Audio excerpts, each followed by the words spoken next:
India is celebrating 75 years of progressive ethos and glorious history of its people, culture and achievements as Azadi Ka Amrit Mahotsav. Among the several path-breaking people-centric reforms unleashed by the Government of India, freedom to exit facilitated by the Insolvency and Bankruptcy Code 2016 has served as a glittering example in terms of efficiency of processes and several wholesome outcomes.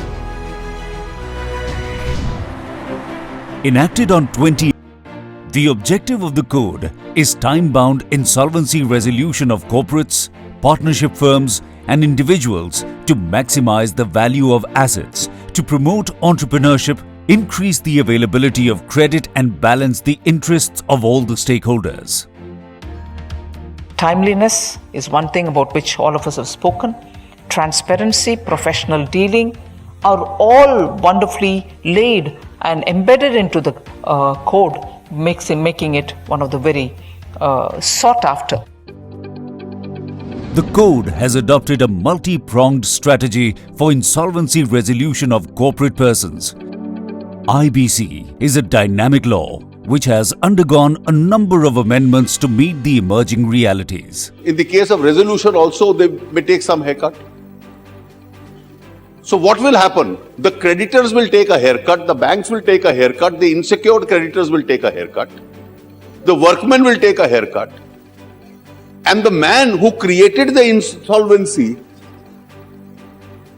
pays a fraction of the amount and comes back into management.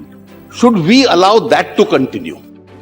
Marking its 5th year of operation, the Insolvency and Bankruptcy Code, having faced a number of issues in its implementation and many legal challenges since its inception, has emerged as a dynamic law that answers to the calls of stakeholders in a time-bound manner.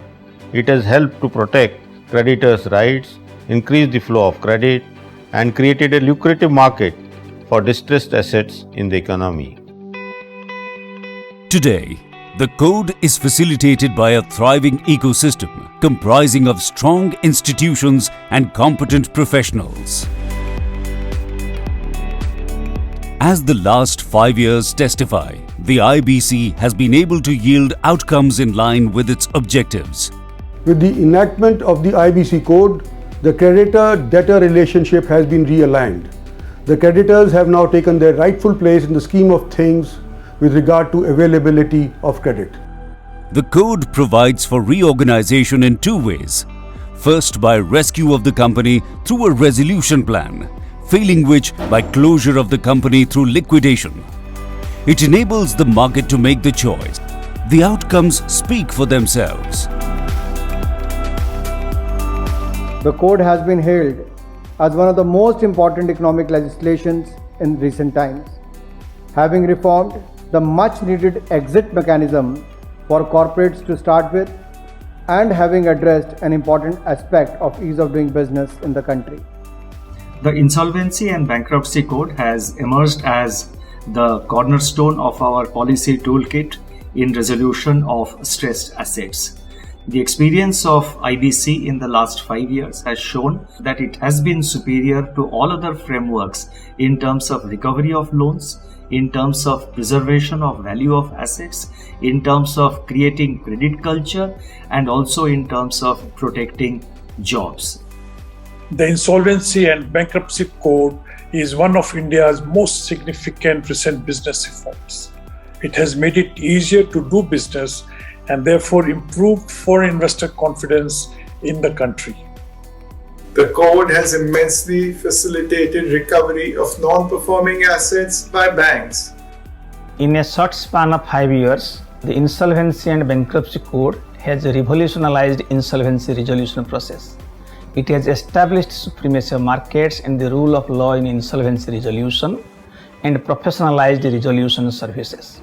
The code has improved the business climate in the country with India's ranking in the World Bank's Ease of Doing Business Index improving by 84 ranks from 2017 to 2020. In the Global Innovation Index, India's rank has improved from 111 in 2017 to 47 in 2020 in the category of ease of resolving insolvency. India has also been awarded the Global Restructuring Review Award for the most improved jurisdiction in restructuring and insolvency regime. I look forward to further developments in IBC, which is a game changer for India's future. In the words of the Honorable Supreme Court of India, the defaulter's paradise is lost. In its place, the economy's rightful position has been regained. The resounding success of the IBC in the first 5 years of its enactment, the juggernaut is moving towards emerging frontiers. The journey from hopeless end to endless hope has only just begun. Insolvency and Bankruptcy Board of India.